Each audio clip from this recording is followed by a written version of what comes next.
কারণ রাষ্ট্রনায়কদের দূরদর্শী সিদ্ধান্তে আমি প্রমেদের প্রশাসনিক অভিজ্ঞতা প্রয়োজন বা শিক্ষার্থীদের নিতে পারি।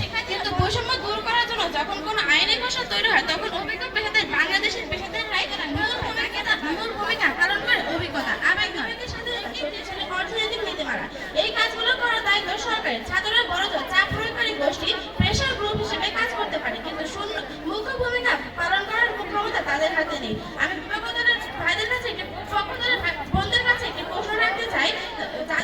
শুধু ছাত্র সমাজ শিক্ষার্থীদের মূল দায়িত্ব হলো শিক্ষা গ্রহণ ও নিজেকে যোগ্য করে গড়ে তোলা। 1971 সাল থেকে শুরু করে 2024 সাল পর্যন্ত শিক্ষার্থীদের ভূমিকা পালন হচ্ছে, এটা ঠিক। তবে তার সাথেও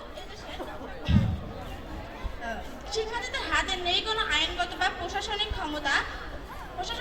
মাননীয় মনিটর এবং ছাত্ররা এটি দেশের প্রাণ শক্তি হতে পারে, কিন্তু তার নীতি নির্ভর হয়। বৈষম্য দূর করতে হলে রাষ্ট্রের আইন বিভাগ, শাসন বিভাগ এবং বিচার বিভাগের নিরপেক্ষ হতে হয়। ট্যাক্স নামানো পরিবর্তন, সম্পদের সুসংগঠন এবং আইনি নিরাপত্তা নিশ্চিত করা এবং শিক্ষার্থীদের কাজ নয়। যাদের কাছে নেই কোনো আইন ক্ষমতা এবং বাস্তবায়ন করা, তারা কিভাবে একটি দেশের বৈষম্য সফলভাবে দূর করতে পারবে?